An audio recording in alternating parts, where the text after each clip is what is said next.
Welcome to T-SAT. మనం ఇంతకుముందు class లోపల మూలకాల వర్గీకరణకు సంబంధించి వివిధ శాస్త్రవేత్తలు చేసిన ప్రయత్నాలు, అదేవిధంగా చివరిగా మెండలీఫ్ అనేటువంటి శాస్త్రవేత్త ఒక పట్టిక రూపాన్ని ఇచ్చి మెండలీఫ్ ఆవర్తన పట్టికను వివరించడం జరిగింది. ఆ మెండలీఫ్ ఆవర్తన పట్టికకి పరిణామంలో భాగంగా మనకి హెన్రీ మోస్లే అనేటువంటి శాస్త్రవేత్త ఆధునిక ఆవర్తన పట్టికని ప్రవేశపెట్టడం జరిగింది. ఈ ఆధునిక ఆవర్తన పట్టిక గురించి కూడా మనము పీరియడ్లు మరియు వాటిలో ఉన్నటువంటి మూలకాల గురించి నేర్చుకోవడం జరిగింది.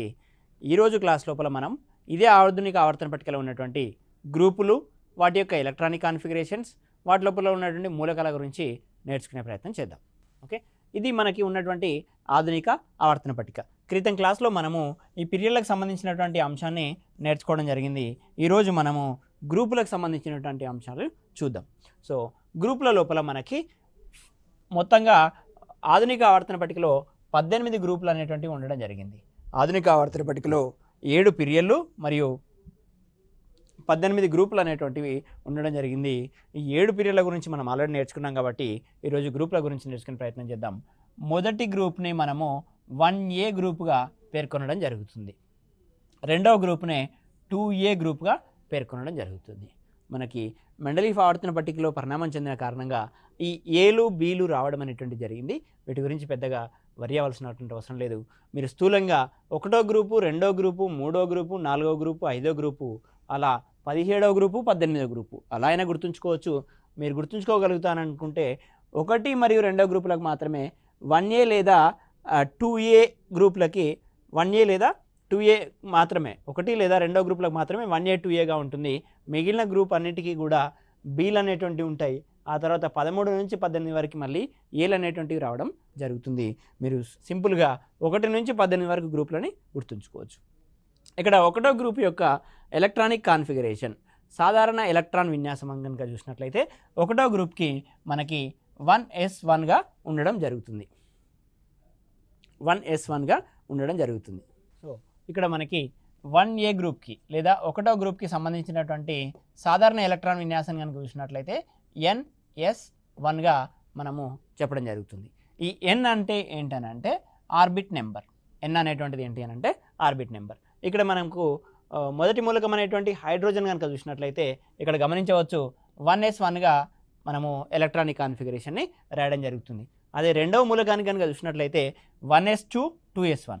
లిథియం అనేటువంటిది 3 ఎలక్ట్రాన్లను కలిగి ఉంటుంది కాబట్టి 1s2 2s1.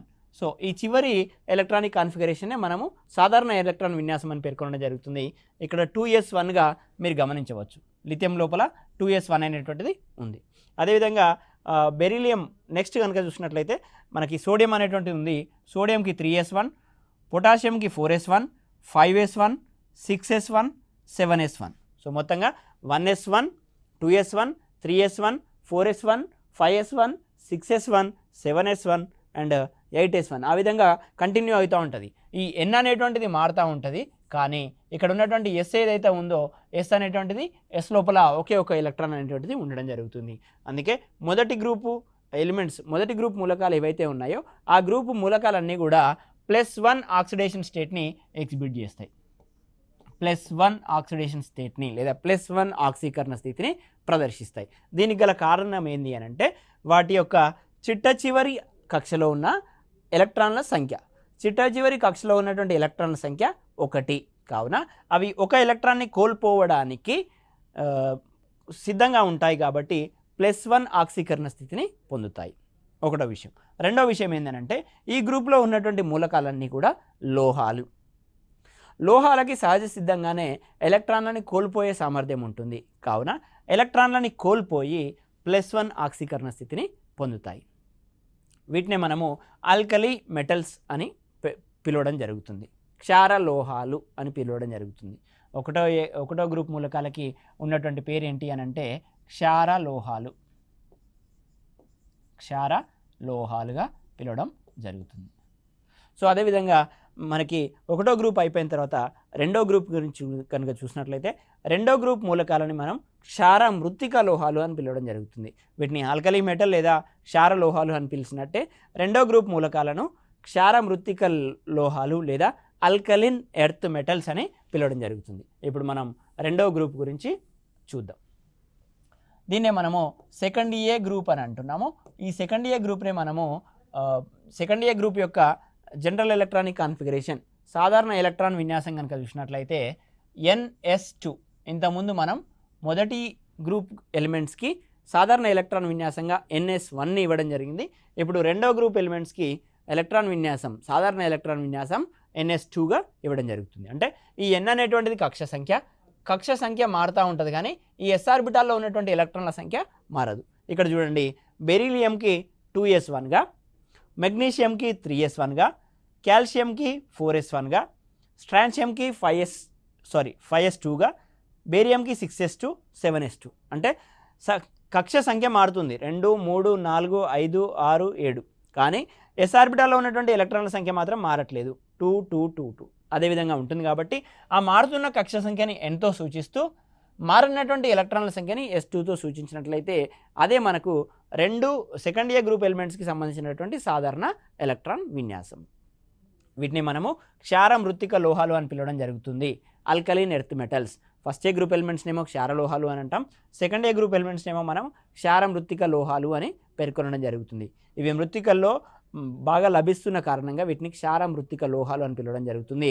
మరొక అంశము, ఫస్ట్ ఏ గ్రూప్ ఎలిమెంట్స్ ఏ విధంగానైతే లోహాలో, సెకండ్ ఏ గ్రూప్ ఎలిమెంట్స్ కూడా లోహాలే. వీటికి లోహ ధర్మం అధికంగా ఉంటుంది, ఎలక్ట్రాన్లు కోల్పోయే సామర్థ్యం అధికంగా ఉంటుంది. కావున చివరి s ఆర్బిటాల్లో ఉన్నటువంటి రెండు ఎలక్ట్రాన్లని ఈ సెకండ్ ఏ గ్రూప్ ఎలిమెంట్స్ కోల్పోయిన కారణంగా వీటికి సాధారణంగా లభించేటువంటి ఆక్సీకరణ స్థితి +2. మొదటి గ్రూప్ ఎలిమెంట్స్కి సాధారణ ఆక్సీకరణ స్థితి +1, రెండో గ్రూప్ ఎలిమెంట్స్కి సాధారణ ఆక్సీకరణ స్థితి +2. మొదటి గ్రూప్ ఎలిమెంట్స్ని క్షార లోహాలు అని పిలిచినట్లే రెండో గ్రూప్ ఎలిమెంట్స్ని మనము క్షార మృత్తిక లోహాలు అని పిలవడం జరుగుతుంది. ఇది మొదటి మరియు రెండవ గ్రూపులకు సంబంధించినటువంటి సమాచారం. ఇక మొదటి గ్రూపు రెండో గ్రూప్ అయిపోయిన తర్వాత మూడో గ్రూపును కనుక పరిశీలించినట్లయితే మూడో గ్రూప్ యొక్క సాధారణ ఎలక్ట్రానిక్ విన్యాసం కనుక చూసినట్లయితే మనకి స్కాండియం, ఇట్రియం, లారెన్షియంతో పాటు ఇక్కడ మనకి boron, aluminium, gallium, indium, thallium అనేటువంటి మూలకాలు అనేటువంటివి ఉన్నాయి.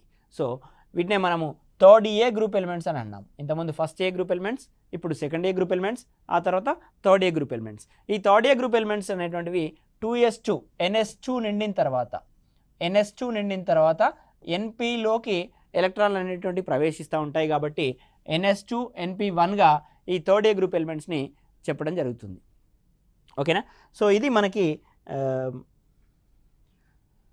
థర్డ్ ఏ గ్రూప్కి సంబంధించినటువంటి జనరల్ ఎలక్ట్రానిక్ విన్యాసం, సాధారణ ఎలక్ట్రాన్ విన్యాసం NS2 NP1. చూడండి, ఇక్కడ బోరాన్ యొక్క ఎలక్ట్రాన్ విన్యాసం అనేటువంటిది 2s2 2p1గా ఉండడం జరుగుతుంది. అదేవిధంగా అల్యూమినియంది 3s2 3p1, గాలియంది 4s2 4p1, 5s2 5p1, థాలియంది 6s2 6p1. అదేవిధంగా మొత్తంగా ఈ మారుతున్న సంఖ్యని మనం ఎంతో సూచిస్తున్నాము, కానీ మారనటువంటి ఎస్లో ఉన్న రెండు ఎలక్ట్రాన్లు, పిలో ఉన్న ఒక ఎలక్ట్రాన్ని NS2 NP1తో సూచించడం జరుగుతుంది. ఈ రకంగా థర్డ్ ఏ గ్రూప్ ఎలిమెంట్స్ కనుక మూడు ఎలక్ట్రాన్లని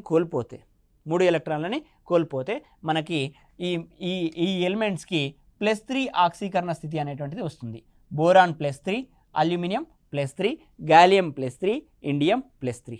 సో ఫస్ట్ ఏ గ్రూప్ ఎలిమెంట్స్కి మనకి సాధారణ ఆక్సీకరణ స్థితి +1, సెకండ్ ఏ గ్రూప్ ఎలిమెంట్స్కి సాధారణ ఆక్సీకరణ స్థితి +2, థర్డ్ ఏ గ్రూప్ ఎలిమెంట్స్కి సాధారణ ఆక్సీకరణ స్థితి +3గా ఉండడం జరుగుతుంది. ఇది మనకి ఇప్పటివరకు ఈ మూడు గ్రూపులకు సంబంధించినటువంటి ఇన్ఫర్మేషన్. నెక్స్ట్ మనము 14th గ్రూప్ లేదా 4th ఏ గ్రూప్ ఎలిమెంట్స్ కనుక చూసినట్లయితే కార్బన్, సిలికాన్, జెర్మేనియం, టిన్, లెడ్ అనేటువంటివి ఈ గ్రూప్లో ఉన్నటువంటి మూలకాలు. అదేవిధంగా వీటి యొక్క సాధారణ ఎలక్ట్రాన్ విన్యాసాన్ని కనుక చూసినట్లయితే ఇది 13th గ్రూప్కి సంబంధించింది, 14th గ్రూప్కి సంబంధించింది NS2, ఈ 14th గ్రూప్కి సంబంధించింది NS2 NP2. ఈ రకంగా మనకు ఈ సాధారణ ఎలక్ట్రాన్ విన్యాసాలు అనేటువంటివి 13th గ్రూప్కి NS2 NP1 గాను, 14th గ్రూప్కి NS2 NP2 గాను ఉండడం జరుగుతుంది. ఇక్కడ కార్బన్, సిలికాన్, జెర్మేనియం, టిన్, లెడ్ అనేటువంటి మూలకాలు ఉన్నాయి. ఇవన్నీ మూలకాలు కూడా 4 ఎలక్ట్రాన్లని కోల్పోవడం లేదా 4 ఎలక్ట్రాన్లని గ్రహించడం అనేటువంటిది జరుగుతూ ఉంటుంది. ఈ 14th గ్రూప్ విషయంలో మనం +1 +2 +3 అని సూచించకుండా సహ సంయోజకతని ఇక్కడ ఇవ్వడం జరుగుతుంది. అది 4గా ఉంటుంది. ఈ 14th గ్రూప్కి మనకి ఉన్నటువంటి సంయోజకత ఎంత అని అంటే 4. ఇవి 4 ఎలక్ట్రాన్లను కోల్పోవడం కానీ 4 ఎలక్ట్రాన్లని గ్రహించడం కానీ చేస్తూ ఉంటాయి. అందుకే దీన్ని సహ సంయోజకత అని అంటాము. NS2 NP2 అనేటువంటిది సాధారణ ఎలక్ట్రాన్ విన్యాసం. 14th గ్రూప్కి సంబంధించినటువంటి సాధారణ ఎలక్ట్రాన్ విన్యాసం NS2 NP2. అదేవిధంగా 15th గ్రూప్ని కనుక చూసినట్లయితే nitrogen, phosphorus, arsenic, antimony, bismuth ఈ మూలకాలు మనకి 15th గ్రూప్ లోపల ఉండడం జరిగింది. ఒకసారి స్థూలంగా గమనించినట్లయితే పోటీ పరీక్ష లోపల ఏదైనా ఒక మూలకాన్ని ఇచ్చి ఇది ఆవర్తన పట్టికలో ఏ గ్రూపుకి చెందినది, ఏ పీరియడ్కి చెందినది అని అడుగుతున్నారు. అటువంటి ప్రశ్నలు మనకు ఈ గ్రూపుల నుంచి రావడం జరిగింది. 1వ ఏ గ్రూప్, 2వ ఏ గ్రూప్ నుంచి ప్రధానంగా రావడం జరిగింది. వాటితో పాటుగా ఈ 13, 14, 15 గ్రూపుల గురించి కూడా నేర్చుకుందాము. 14 గ్రూప్ వరకు చూడడం జరిగింది. ఇప్పుడు 15వ group nitrogen, phosphorus, arsenic, antimony, bismuth అనేటువంటివి 15వ గ్రూప్లో ఉన్నటువంటి మూలకాల సంఖ్య. వీటి యొక్క సాధారణ ఎలక్ట్రాన్ విన్యాసాన్ని కనుక చూసినట్లయితే ఈ విధంగా కంటిన్యూ అవుతూ ఉంటుంది. NS2 NP1, NS2 NP2. ఇప్పుడు 15వ గ్రూప్ది కనుక చూసినట్లయితే NS2 NP3, NS2 NP3గా ఉండడం జరుగుతుంది. NS2 NP3 15వ గ్రూప్ది. అదేవిధంగా 16వ గ్రూప్ది కనుక చూసినట్లయితే NS2 NP4 అవుతుంది. సో ఇప్పుడు NS2 NP3 ఉంది కదా.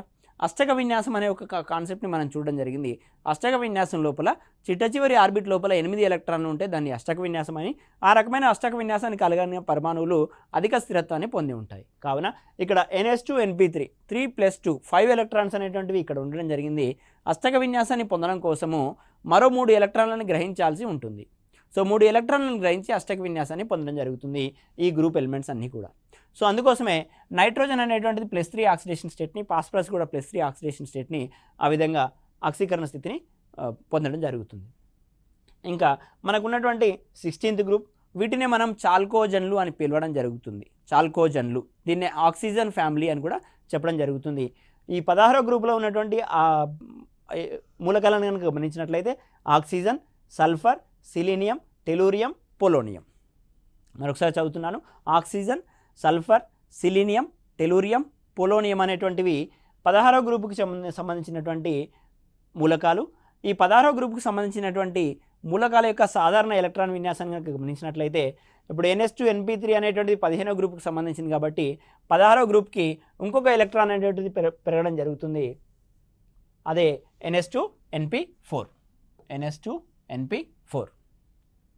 సో 16వ గ్రూప్ ఎలిమెంట్స్ అనేటువంటివి మరో 2 ఎలక్ట్రాన్లని గ్రహించినట్లయితే మొత్తంగా చివరి కక్షలో 8 ఎలక్ట్రాన్లు అనేటువంటి జరుగుతుంది. దాన్నే మనం అష్టక విన్యాసం అని పేర్కొంటున్నాము. ఈ అష్టక విన్యాసాన్ని పొందిన కారణంగా అధిక స్థిరత్వాన్ని పొందగలుగుతాయి కాబట్టి మరో 2 ఎలక్ట్రాన్లను గ్రహించడానికి ఈ 16వ గ్రూప్ ఎలిమెంట్స్ అనేటువంటివి ప్రయత్నాలు చేస్తాయి. అందుకోసమే ఆక్సిజన్ -2, సల్ఫర్ -2 అనేటువంటి వ్యాలెన్సీలు మనకు వస్తాయి. Oxygen -2, sulphur -2, selenium -2, tellurium -2. ఆ విధంగా ఆక్సిజన్, సల్ఫర్లకి ఒకే రకమైనటువంటి -2 ఆక్సీకరణ స్థితులు అనేటువంటివి వస్తాయి. వీటి యొక్క సాధారణ ఎలక్ట్రాన్ విన్యాసాన్ని గమనించినట్లయితే NS2 NP4. అదే ఆక్సిజన్ యొక్క విషయం లోపల 2s2 2p4, సల్ఫర్ విషయం లోపల 3s2 3p4, సిలీనియం విషయం లోపల 4s2 4p4. అంటే ఈ N అనేటువంటి సంఖ్య మారుతూ ఉంటుంది, కానీ Sలో ఉన్న 2 ఎలక్ట్రాన్లు, Pలో ఉన్నటువంటి 4 ఎలక్ట్రాన్లు మారకుండా మొత్తంగా ఒకే రకమైనటువంటి ఎలక్ట్రాన్ విన్యాసాన్ని ఈ 16వ గ్రూపు మూలకాలు అనేటువంటి కలిగి ఉంటాయి. నెక్స్ట్ మనం 17వ గ్రూప్ గురించి కనుక చూసినట్లయితే 17వ గ్రూప్నే 16వ గ్రూప్కి ఇచ్చినటువంటి ప్రత్యేకమైన పేరు చాల్కోజన్లు లేదా ఆక్సిజన్ ఫ్యామిలీ. ఇది ఇంతకుముందు పోటీ పరీక్షలో అడిగినటువంటి అంశము. చాల్కోజన్లు అని ఏ గ్రూప్ని పిలుస్తారు? 16వ గ్రూపు.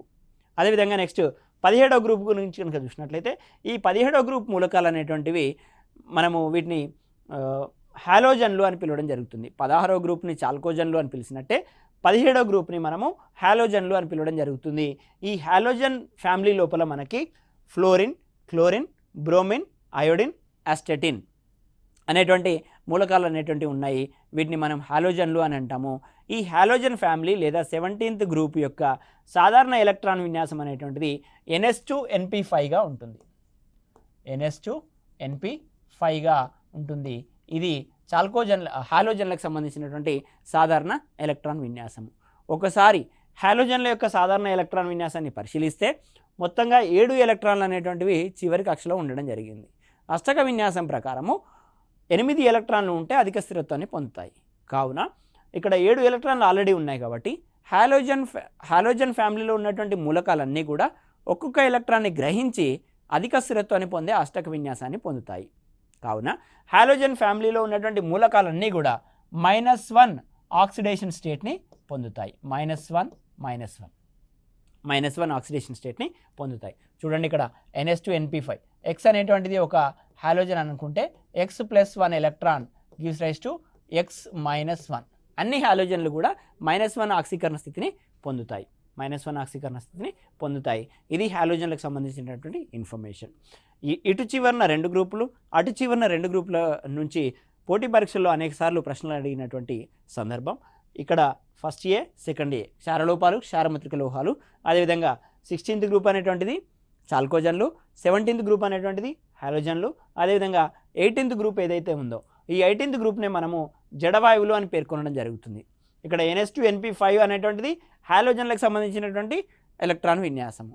ఆ తర్వాత 17th గ్రూప్ తర్వాత మనకు ఉన్నటువంటి గ్రూపు 18th గ్రూప్. ఈ 18th గ్రూప్ యొక్క ఎలక్ట్రాన్ విన్యాసాన్ని కనుక గమనించినట్లయితే 18th గ్రూప్ యొక్క ఎలక్ట్రాన్ విన్యాసాన్ని కనుక గమనించినట్లయితే NH2NP6 అనేటువంటిది ఉంటుంది. NH2NP6 N అనేటువంటిది చివరి కక్ష అనుకున్నట్లయితే చూడండి 6+2 చివరి కక్ష లోపల ఆల్రెడీ 8 ఎలక్ట్రాన్లు అనేటువంటివి ఉన్నాయి. సో ఈ గ్రూపుకి చెందినటువంటి మూలకాలు ఏ రకంగానూ ఎలక్ట్రాన్లను గ్రహించలేవు, ఏ రకంగానూ ఎలక్ట్రాన్లను దానం చేయలేవు. ఎందుకనంటే ఈ NH2NP6 అనేటువంటిది అష్టక విన్యాసాన్ని ఆల్రెడీ పొంది ఉంది. అష్టక విన్యాసాన్ని పొందిన కారణంగా అధిక స్థిరత్వాన్ని కలిగి ఉంటాయి. ఎలక్ట్రాన్లను దానం చేయడం కానీ, ఎలక్ట్రాన్లను గ్రహించడం కానీ, రసాయన చర్యలో పాల్గొనడం కానీ చాలా అరుదుగా ఉంటుంది. కాబట్టి వీటిని జడ వాయువులు అని అంటాం. ఇంగ్లీష్ లోపల ఇనర్ట్ గ్యాసెస్ అని పేర్కొనడం జరుగుతుంది. ఎలక్ట్రోపాజిటివిటీ, ఎలక్ట్రోనెగటివిటీ, అయనైజేషన్ ఎనర్జీ అన్ని విలువలు కూడా సున్నాగా ఉంటాయి. కాబట్టి వీటినే 0 గ్రూప్ ఎలిమెంట్స్ అని కూడా పిలవడం జరుగుతుంది. 18th గ్రూప్ ఎలిమెంట్స్కే ఉన్నటువంటి మరో పేరు 0 గ్రూప్ ఎలిమెంట్స్, ఇనర్ట్ గ్యాసెస్, జడవాయువులు అని పేర్కొనడం జరుగుతుంది. దీనికి గల కారణం అష్టక విన్యాసాన్ని కలిగి ఉండడం. NH2NP6 ఒకసారి కనుక చూసినట్లయితే హీలియం ఒక ప్రత్యేకమైనటువంటి మూలకము. కేవలం హీలియంలో ఎలక్ట్రాన్ విన్యాసం అనేటువంటిది NH2NP6గా కాకుండా కేవలం 1s2గా మాత్రమే ఉండేటువంటి అవకాశం ఉంది. అయినా కూడా హీలియం యొక్క ధర్మాలు అనేటువంటివి మిగిలిన జడవాయువుల యొక్క ధర్మాలను పోలి ఉన్న కారణంగా హీలియంని ఈ 18th గ్రూప్లో పెట్టడం జరిగింది. సో హీలియంని మినహాయించి మిగిలిన మూలకాల యొక్క ఎలక్ట్రాన్ విన్యాసాన్ని పరిశీలిస్తే 2s2 2p6 ఓకేనా, neon. And organ 3s2 3p6 18 పరమాణు సంఖ్య. ఆర్గాన్ యొక్క పరమాణు సంఖ్య అనేటువంటిది 18. ఒకవేళ ఎలక్ట్రాన్ విన్యాసాన్ని కనుక రాసినట్లయితే 1s2 2s2 2p6 3s2 3p6. అదేవిధంగా నెక్స్ట్ ఉన్నటువంటి మనకి క్రిప్టాన్ ఏదైతే ఉందో 4s2 4p6. ఆ తర్వాత గ్జీనాన్ అనేటువంటిది 5s2 5p6. ఆ తర్వాత రెడాన్ అనేటువంటిది 6s2 6p6. ఎస్ ఆర్బిటాల్ లోపల 2 ఎలక్ట్రాన్లు, పి ఆర్బిటాల్ లోపల 6 ఎలక్ట్రాన్లు, మొత్తంగా 8 ఎలక్ట్రాన్లు అనేటువంటివి అన్ని జడవాయువుల యొక్క ఎలక్ట్రాన్ విన్యాసంలో అష్టక విన్యాసాన్ని కలిగి ఉన్నాయి. కేవలం హీలియం మినహాయించి మిగిలిన అన్ని మూలకాల లోపల అష్టక విన్యాసం అనేటువంటిది ఉంది. కాబట్టి ఈ 18వ గ్రూప్ మూలకాలు అనేటువంటివి రసాయన చర్యల్లో చాలా అరుదుగా పాల్గొంటాయి. కాబట్టి వీటిని జడవాయువులు అని పేర్కొనడం జరిగింది. ఇది మొత్తంగా మనకి ఉన్నటువంటి గ్రూపులు, స్థూలంగా ఉన్నటువంటి గ్రూపులు, వాటికి సంబంధించినటువంటి సమాచారం. మరి ఒక అంశం మనం ఇక్కడ గమనించాల్సింది ఏంటి అని అంటే, ఇక్కడ ఈ ఆవర్తన పట్టిక కింది భాగంలో 2 వరుసల్ని అమర్చడం జరిగింది. వాటిని మనం లాంథనైడ్స్ అండ్ యాక్టినైడ్స్ అని పేర్కొనడం జరిగింది. ఎందుకనంటే ఇక్కడ చూడండి సీరియం 58 ఉంది.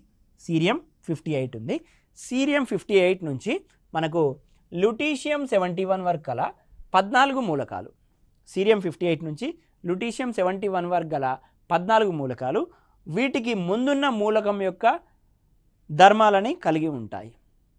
మరోసారి చెప్తున్నాను, సీరియం 58 నుంచి ల్యూటీషియం 71 వరకు గల 14 మూలకాలు దీనికి ముందున్న మూలకం యొక్క ధర్మాలను పోలి ఉంటాయి. అంటే సీరియంకి ముందున్న మూలకం సీరియం 58 అనుకున్నట్లయితే సీరియంకి ముందున్న మూలకం ఏంటి అని అంటే 57th వన్ ఏంటి అని అంటే లాంథనం. లాంథనం తర్వాత ఉన్న 14 మూలకాలు లాంథనం యొక్క ధర్మాలని కలిగి ఉంటాయి. కాబట్టి ఈ శ్రేణిని లాంథనైడ్స్ అని పేర్కొనడం జరిగింది. ఈ శ్రేణిని లాంథనైడ్స్ అని పేర్కొనడం జరిగింది. అదేవిధంగా థోరియం 90 నుంచి మనకు లారెన్షియం 103 వరకు, థోరియం 90 నుంచి లారెన్షియం 103 వరకు గల 14 మూలకాలు వీటికి ముందున్న మూలకం యొక్క ధర్మాలని పోలి ఉంటాయి. అంటే థోరియం అనేటువంటిది 90 అనుకున్నట్లయితే థోరియంకి ముందున్నటువంటి మూలకం ఏంటది? 89th ఎలిమెంట్, అదే యాక్టీనియం. అంటే యాక్టీనియం తర్వాత ఉన్నటువంటి 14 మూలకాలు యాక్టీనియం యొక్క ధర్మాలనే పోలి ఉన్నాయి. ఈ విధంగా యాక్టీనియం యొక్క ధర్మాలనే పోలి ఉన్న కారణంగా ఈ శ్రేణిని యాక్టినాయిడ్స్ అని పేర్కొనడం జరుగుతుంది. సో ఈ ఆవర్తన పట్టిక కింది భాగంలో ఉన్నటువంటి 2 వరుసలను లాంథనైడ్స్ లేదా యాక్టినాయిడ్స్ అని పేర్కొనడం జరిగింది. వీటి యొక్క సాధారణ ఎలక్ట్రాన్ విన్యాసాలు అనేటువంటివి 4Fn 5d021 6s2 అండ్ అదేవిధంగా 5Fn 6002 2 అండ్ 7s2. ఈ విధంగా సాధారణ ఎలక్ట్రాన్ విన్యాసాలు లాంథనైడ్స్ అండ్ యాక్టినాయిడ్స్ అని పేర్కొనడం జరిగింది. ఇది ఆధునిక ఆవర్తన పట్టికకు సంబంధించినటువంటి సమాచారం. ఇంకా మూలకాలని ఇంకొక రకంగా మనము బ్లాకులుగా కూడా వర్గీకరించవచ్చు. ఈ బ్లాకుల వర్గీకరణకి ఆధారం ఏంటి అని అంటే, ఏదైనా ఒక ఎలక్ట్రాన్ని తీసుకున్నప్పుడు, ఏదైనా ఒక మూలకాన్ని తీసుకున్నప్పుడు ఆ మూలకం యొక్క పరమాణు ఎలక్ట్రాన్ విన్యాసాన్ని గమనించినట్లయితే, ఫర్ ఎగ్జాంపుల్ ఇక్కడ నేను సోడియం అనేటువంటి మూలకాన్ని తీసుకుంటున్నాను. ఈ సోడియం అనేటువంటి మూలకం యొక్క పరమాణు సంఖ్య అనేటువంటిది 11. పరమాణు సంఖ్య 11. ఎలక్ట్రాన్ విన్యాసాన్ని రాసినట్లయితే 1s2 2s2 2p6. ఇక్కడ వరకు ఎన్ని ఎలక్ట్రాన్లు అయిపోయినాయి? మనకు 10 ఎలక్ట్రాన్లు అనేటువంటివి కంప్లీట్ అవ్వడం జరిగింది.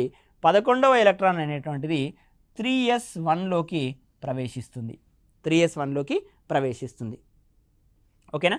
ఇంకా ఇంకొక ఎలిమెంట్ ఏదైనా తీసుకుందాం. మనము బెరీలియం తీసుకుందాం. బెరీలియం యొక్క పరమాణు సంఖ్య గమనించి ఎలక్ట్రాన్ విన్యాసాన్ని కనుక గమనించినట్లయితే బెరీలియంలో ఉన్నటువంటి చివరి ఎలక్ట్రాన్ అనేటువంటిది s ఆర్బిటాల్లోకి వెళ్లకుండా వేరే ఆర్బిటాల్లోకి వెళ్ళడం జరుగుతుంది. బెరీలియం యొక్క హైడ్రోజన్ మొదటి మూలకం అనుకున్నట్లయితే హీలియం, లిథియం, బెరీలియం 4 అవుతుంది. సో 1s2 2s2 అనేటువంటిది మనకు ఎలక్ట్రాన్ విన్యాసము. దీనిలో కూడా చివరి ఎలక్ట్రాన్ అనేటువంటిది మనకి s ఆర్బిటాల్లోకి వెళ్తుంది. నెక్స్ట్ బోరాన్ కనుక తీసుకున్నట్లయితే బోరాన్ యొక్క పరమాణు సంఖ్య అనేటువంటిది 5గా ఉంటుంది. దీన్ని గమనించినట్లయితే 1s2 2s2 2p1. ఇక్కడ చూడండి, సోడియం యొక్క చివరి ఎలక్ట్రాన్ అనేటువంటిది s ఆర్బిటాల్లోకి ప్రవేశిస్తుంది. బెరీలియం యొక్క చివరి ఎలక్ట్రాన్ అనేటువంటిది s ఆర్బిటాల్లోకి ప్రవేశిస్తుంది. అదేవిధంగా బోరాన్ యొక్క చివరి ఎలక్ట్రాన్ అనేటువంటిది p ఆర్బిటాల్లోకి ప్రవేశిస్తుంది. మరొకసారి చెప్తున్నాను, సోడియం యొక్క చివరి ఎలక్ట్రాన్ s ఆర్బిటాల్లోకి ప్రవేశిస్తుంది. బెరీలియం యొక్క చివరి ఎలక్ట్రాన్ s ఆర్బిటాల్లోకి ప్రవేశిస్తుంది. బోరాన్ యొక్క చివరి ఎలక్ట్రాన్ అనేటువంటిది p ఆర్బిటాల్లోకి ప్రవేశిస్తుంది. ఈ విధంగా ఒక పరమాణువులో ఉన్నటువంటి చివరి ఎలక్ట్రాన్ ఏ ఆర్బిటాల్లోకి ప్రవేశిస్తుంది అనే అంశాన్ని ఆధారం చేసుకొని మూలకాలని బ్లాకులుగా వర్గీకరించడం జరిగింది. ఒకవేళ ఒక మూలకం యొక్క చివరి ఎలక్ట్రాన్ అనేటువంటిది s ఆర్బిటాల్లో కనుక ప్రవేశించినట్లయితే ఆ మూలకాన్ని s బ్లాక్ మూలకంగా వర్గీకరించడం జరిగింది. అదేవిధంగా ఒక మూలకం యొక్క చివరి ఎలక్ట్రాన్ అనేటువంటిది p ఆర్బిటాల్లో కనుక ప్రవేశిస్తే ఆ మూలకాన్ని p బ్లాక్ మూలకంగా వర్గీకరించడం జరిగింది, p బ్లాక్లో పెట్టడం జరిగింది.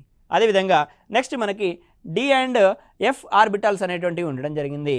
ఒక మూలకం యొక్క చివరి ఎలక్ట్రాన్ అనేటువంటిది d బ్లాక్లో కనుక ప్రవేశించినట్లయితే దాన్ని మనము d బ్లాక్ మూలకంగా చెప్పడం జరుగుతుంది. అదేవిధంగా f ఆర్బిటాల్లోకి ప్రవేశించినట్లయితే f బ్లాక్ మూలకంగా చెప్పడం జరిగింది. ఇంకొక విషయం ఏంటంటే s బ్లాక్ మూలకాలు, మరి ఆవర్తన పట్టికలో s బ్లాక్ మూలకాలు ఏంటి అని అంటే 1వ మరియు 2వ గ్రూపుకు చెందినటువంటి మూలకాలన్నీ కూడా s బ్లాక్ మూలకాలుగా ఉండడం జరుగుతుంది. p బ్లాక్ మూలకాలు ఏంటి అని అంటే 13వ గ్రూప్ నుంచి 18వ గ్రూప్ వరకు ఉన్నటువంటి మూలకాలన్నీ కూడా ఇంతకుముందు మనము సాధారణ ఎలక్ట్రాన్ విన్యాసాన్ని గమనించినప్పుడు ns2 np1 నుంచి ns2 np1 ns2 np2 ns2 np3 ns2 np4 ns2 np5 ns2 np6 13 నుంచి 18 వరకు ఉన్నటువంటి గ్రూపులన్నీ కూడా p బ్లాక్ మూలకాలుగా వర్గీకరించడం జరిగింది. ఫస్ట్ ఏ మరియు సెకండ్ ఏ గ్రూప్ ఎలిమెంట్స్ లోపల సాధారణ ఎలక్ట్రాన్ విన్యాసం అనేటువంటిది NS1 గాను NS2 గాను ఉంది. అంటే ఎస్ ఆర్బిటాల్లోకి చివరి ఎలక్ట్రాన్లు ప్రవేశిస్తున్న కారణంగా ఆ రెండు గ్రూపులని ఎస్ బ్లాక్ మూలకాలుగా చెప్పడం జరిగింది. అదేవిధంగా డి ఆర్బిటాల్లోకి 3 నుండి 12 వరకు గ్రూపులన్నీ కూడా డి బ్లాక్ మూలకాలుగా, ఎఫ్ బ్లాక్ మూలకాలు ఇంతకుముందు మనము ఆవర్తన పట్టికలో దిగువ భాగంలో 2 శ్రేణులను గమనించాము. ఆ 2 శ్రేణులే ఎఫ్ బ్లాక్ ఎలిమెంట్స్. వాటిని మనం 4F మరియు 5Fగా వర్గీకరించడం జరిగింది. మరొకసారి పీరియాడిక్ టేబుల్ తీసుకొని వాటి గురించి చూద్దాం. సో ఇది మనకున్నటువంటి ఆధునిక ఆవర్తన పట్టిక. ఈ ఆవర్తన పట్టికని మనం SPDF బ్లాకులుగా విభజిస్తే ఈ రకంగా ఉంటుంది. ఇక్కడ ఉన్నటువంటి ఫస్ట్ ఏ మరియు సెకండ్ ఏ గ్రూప్ ఎలిమెంట్స్, ఒకటో గ్రూపు రెండవ గ్రూప్ని ఎస్ బ్లాక్ మూలకాలుగా మనం వర్గీకరించడం జరిగింది. అదేవిధంగా ఇక్కడ ఉన్నటువంటి 13 నుంచి 18 వరకు ఏవైతే గ్రూపులు ఉన్నాయో ఈ 13 నుంచి 18 వరకు ఉన్న గ్రూపుల్ని పి బ్లాక్ ఎలిమెంట్స్గా వర్గీకరించడం జరిగింది. డి బ్లాక్ ఎలిమెంట్స్ ఈ మధ్యలో ఉన్నటువంటి 3వ గ్రూప్ నుంచి 12వ గ్రూప్ వరకు ఉన్నటువంటి గ్రూపులన్నింటినీ కూడా డి బ్లాక్ ఎలిమెంట్స్గా వర్గీకరించడం జరిగింది. అదేవిధంగా ఆవర్తన పట్టిక కింది భాగంలో ఉన్నటువంటి మూలకాలనే మనము ఎఫ్ బ్లాక్ ఎలిమెంట్స్గా చెప్పడం జరిగింది.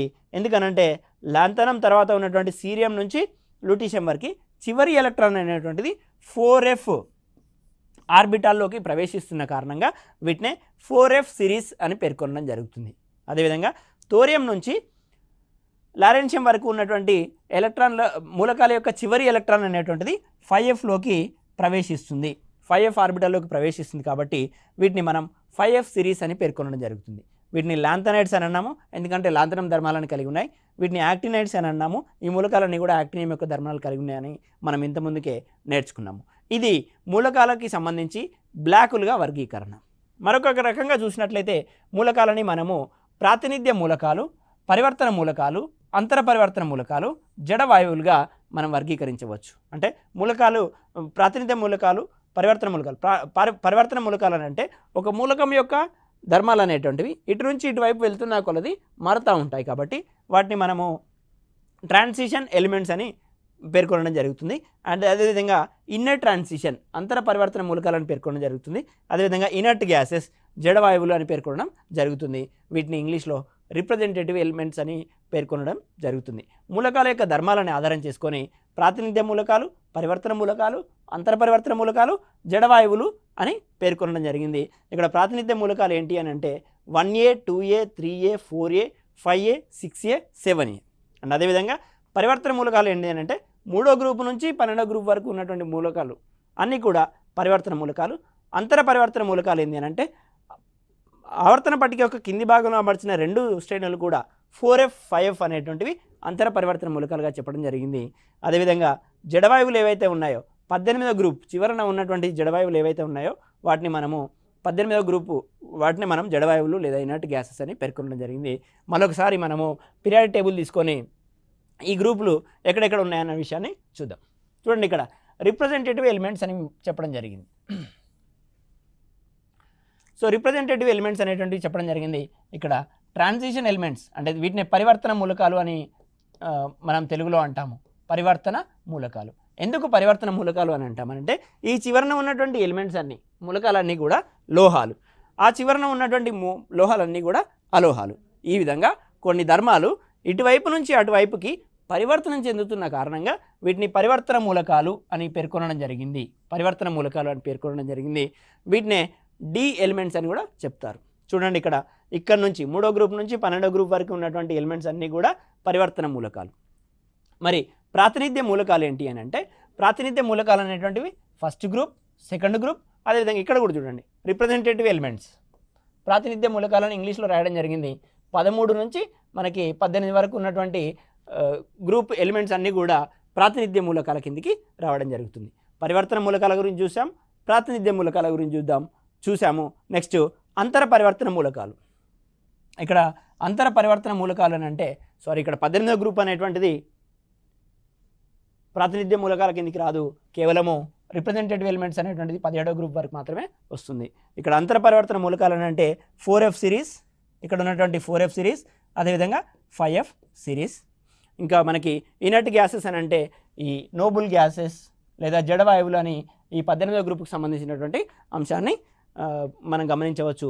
ఈ విధంగా మూలకాలని వర్గీకరణ లోపల డి బ్లాక్ ఎస్పిడిఎఫ్ బ్లాకులు గాను, అదేవిధంగా పరివర్తన మూలకాలు, అంతర పరివర్తన మూలకాలు, ప్రాతినిధ్య మూలకాలు, జడవాయువులు గాను విభజించడం జరిగింది. వీటి నుంచి మనకి పోటీ పరీక్షలో ఏ రకంగా ప్రశ్న వచ్చినా కూడా మనం ఇప్పుడు సమాధానం చేసే విధంగా మనం వీటి గురించి వివరించుకోవడం జరిగింది. మరో క్లాస్లో మరో కొత్త పాఠ్యాంశంతో మీ ముందుకు వస్తాను. Thank you one and all.